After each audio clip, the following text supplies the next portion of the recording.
If you've been around long enough, you've had the experience. You're in the room, maybe it's a conference, maybe it's a team update, maybe it's a virtual town hall. A subject matter expert, brilliant, accomplished, deeply knowledgeable, stands up to present, and you find yourself getting bored and slowly tuning them out. It's not the content. Sometimes the topic is even fascinating. But the delivery is flat and distant, dense in a way that doesn't invite curiosity or connection. The words feel sealed off, like they were never meant for people outside the expert's own circle. And when that happens, you can feel the energy shift. The room doesn't lean in, it pulls away. In some technical and academic spaces, there's an unspoken belief. The less passion you show, the more credible your work must be. I've seen it happen with leaders who deadpan their way through powerful ideas, afraid that emotion might cheapen the evidence. It's as if passion makes you sound uncertain, even unprofessional, so the flame that got them there in the first place stays hidden. But sooner or later, that strategy fails because there comes a moment, whether it's a pitch to funders, a speech to employees, or a message to the public, when the work can't speak for itself, when the data won't shine through on its own. And in that moment, your job isn't to sound smart, it's to make someone care. That's where real communication comes in. Real communication. Not the bulletproof, jargon-filled kind, but something clear, human, and alive. Many leaders earn their place by knowing more than everyone else in the room. They're the experts, the go-to people, the ones with all the answers. That depth matters. It's often what gets them promoted in the first place. But here's a trap. When your whole identity as a leader is built on being the smartest person in the room, communication starts to become a performance. Every time you speak, you're not aiming for connection. You're protecting legitimacy. That's where clarity goes to die. When we start reaching for jargon, we pile on details, we make things more complicated than they need to be, not because our audience demands it, but because our fear does. Fear of being found out, fear of oversimplifying, fear of sounding basic, fear of losing our place. That fear shows up in our language. We hedge, we layer, we tighten our grip. And slowly our messages become impossible to follow, not because the ideas are bad, but because we've buried them under performance.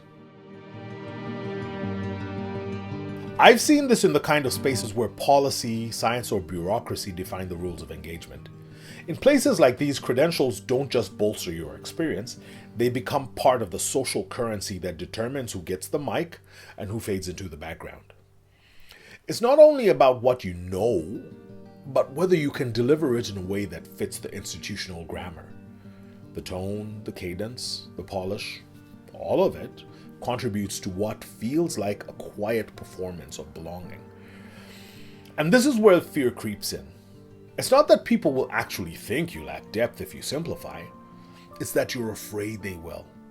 There's this deep, often unspoken fear that clarity will cost you credibility. That if you don't sound serious enough, you'll be perceived as unserious. That if you don't lace your message with all the right markers, someone will finally see through you. So people overcompensate. They overprepare. They double down on complexity. They sand off emotion, even when it matters. They speak in ways that feel safe in the room.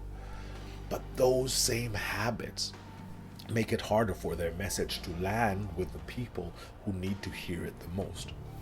Simplifying your message can feel risky. I've seen people hesitate, not because others will definitely question their depth, but because they fear that clarity might expose them. There's a primal anxiety that if your message sounds too clean, too plain, then someone will assume you lack the depth, the weight, or the gravitas to speak with authority. So rather than risk being perceived as simplistic, people armor up.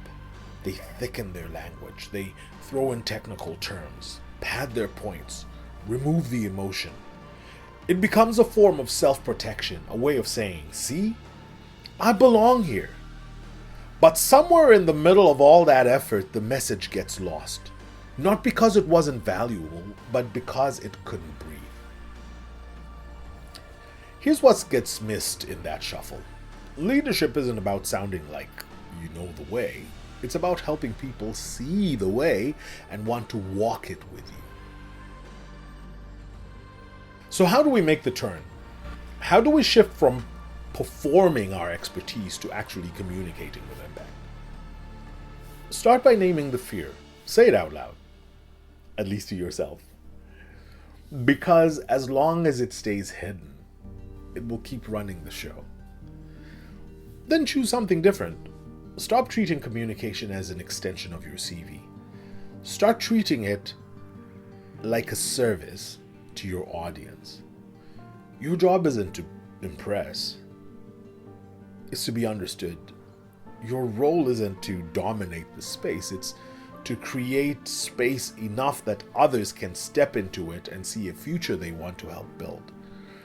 The question isn't, how do I sound smart enough to be respected?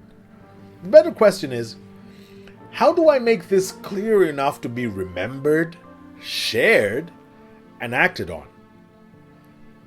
Because when you find the courage to make that shift, you'll realize that clarity isn't soft. It's strategic. It's incisive. It's generous. And most importantly, it's what your people have been waiting for.